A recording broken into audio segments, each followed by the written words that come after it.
एक minute sir, एक minute sir, आ जाओ।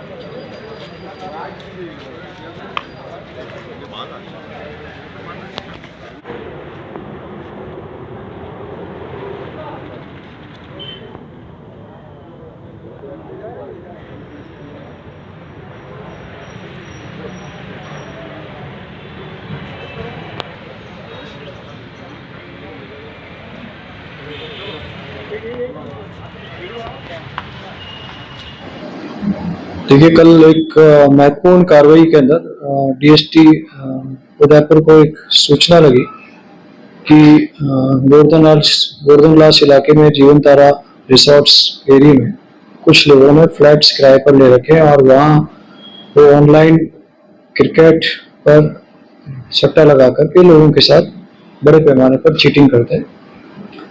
सूचना विश्वसनीय थी। इस पर तुरंत एडिशनल एसपी साहब हेडक्वार्टर भोपाल मेवाड़ा, सीओ गिरवा और डीएसटी की टीम के साथ थानाधिकारी गोवर्धनलास ने मौके पर टीम भेजकर दबिश दी। दोनों ही स्थानों पर दबिश देने पर एक फ्लैट के अंदर लगभग 6 लोग मिले, जिनमें से एक संजय सालवी जो उदयपुर तितरडी का रहने वाला है। बाकी उनमें से कुछ लोग, जो 5 लोग हैं, वो नागौर डीडवाना के रहने वाले हैं। इनका मुख्य कर्ता और सूत्रधार मोहित पाहुजा है, जो सेक्टर नंबर 9 हिरणमगरी उदयपुर का रहने वाला है। इनका बेसिकली मोडस ऑपरेंडी ये है कि ये रेडी अन्ना के नाम से एक बैटिंग ऑनलाइन ऐप है। इस मोहित पाहुजा ने इस रेडी अन्ना नाम के से जो ऐप है उसके नाम से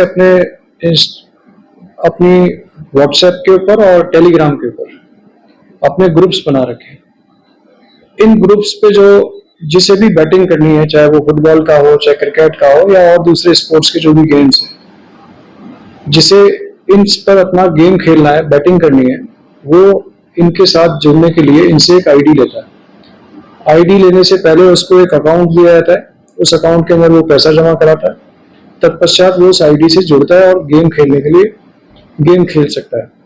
गेम खेलने के लिए उसको पुनः एक क्यूआर कोड दिया जाता है, जिसपे वो जितना कॉइन लेगा, उस कॉइन लेने के पश्चात वो उस पर उतना ही संख्या में गेम खेल सकता है। बट टेक्निकली इस ऐप का स्ट्रक्चर इस तरह से होता है कि सामान्यतः कोई भी आदमी जो लालच में इस ऐप को खेलता है वो सामान्यतः हारता है। इन पूरी टीम से हमने लगभग 30 मोबाइल फोन, 7 लैपटॉप और 5 कंप्यूटर सेट, 8 पासबुक और इन्होंने लाखों का लेन देन का हिसाब लगा रखा है।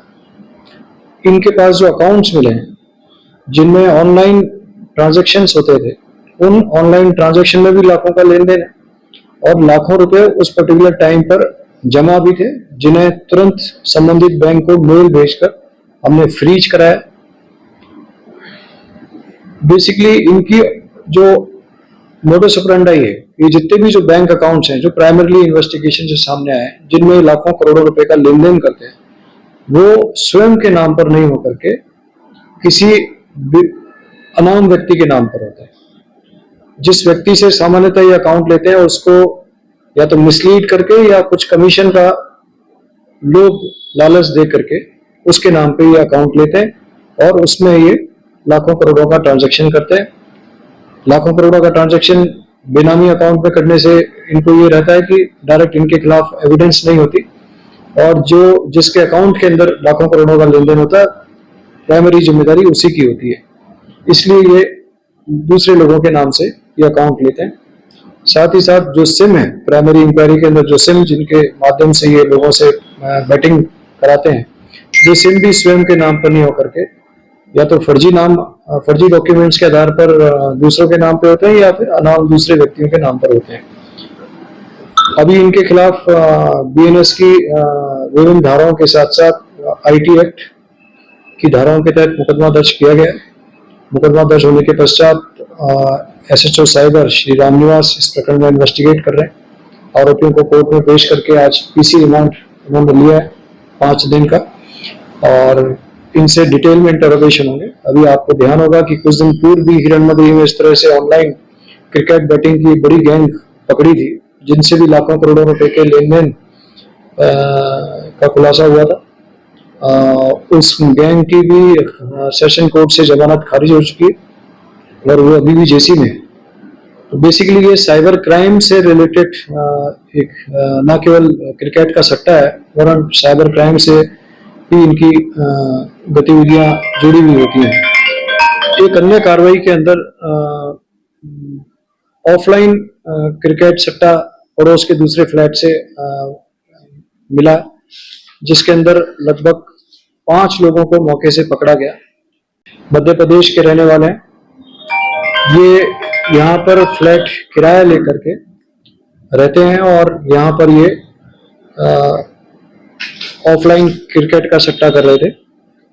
ऑफलाइन क्रिकेट का सट्टा और ऑनलाइन क्रिकेट के सट्टे में मुख्य फर्क यह है कि ऑफलाइन क्रिकेट के सट्टे के अंदर मैच का लाइव टेलीकास्ट होना जरूरी होता है।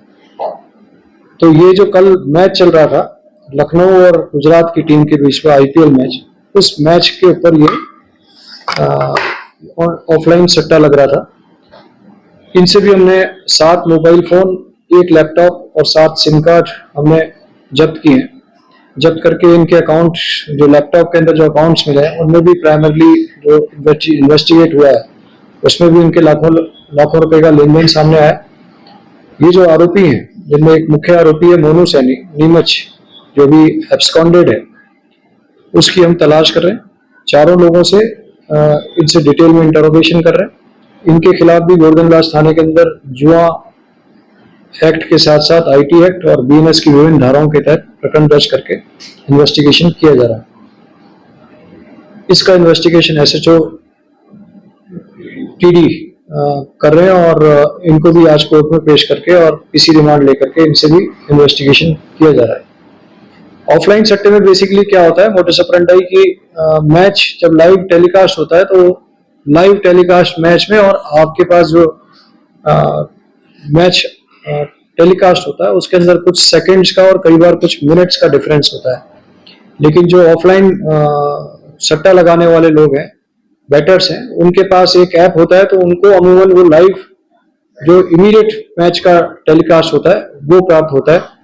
तो वो जो सट्टा लगाने वाला है उसके पास चूंकि वो 2 मिनट, 1.5 मिनट, 1 मिनट डिले से प्राप्त होता है और उनके पास चूंकि इंफॉर्मेशन ऑलरेडी अपडेटेड होती है, तो वो जो उनको सूट करता है वो बैट तो वो ले लेते हैं। जो वो बैट जिसमें वो सामान्यतः हारते हैं उस बैट को वो लिंगर ऑन कर देते हैं या एक्सेप्ट नहीं करते हैं। इस तरह से ये भी एक चीटिंग का खेल है कि लोगों को ये चीट करते हैं।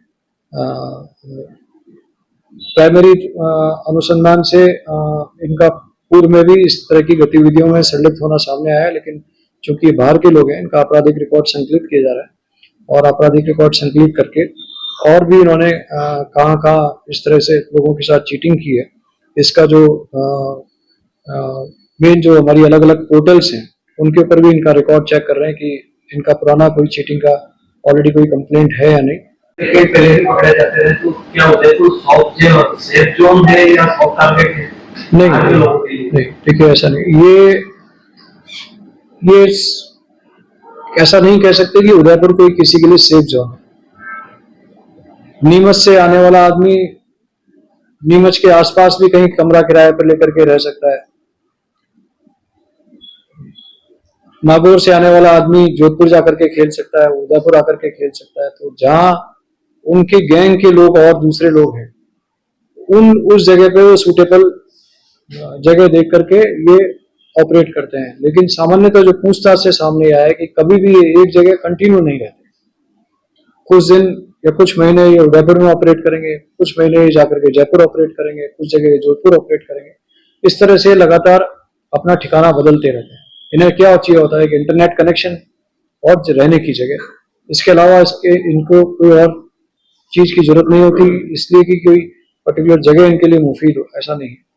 उस जगह कभी गोवर्धनदास को इलाका बना लेंगे, कभी हो सकता है हिरन मगरी को बना लें, कभी सुखेर को बना लें, कभी गोविंदा के इलाके में चले जाएं, तो या कभी शहर से बाहर चले जाएं, राजसमंद चले जाएं, तो ये जगह और ठिकाने अपने अमूमन बदलते रहते हैं।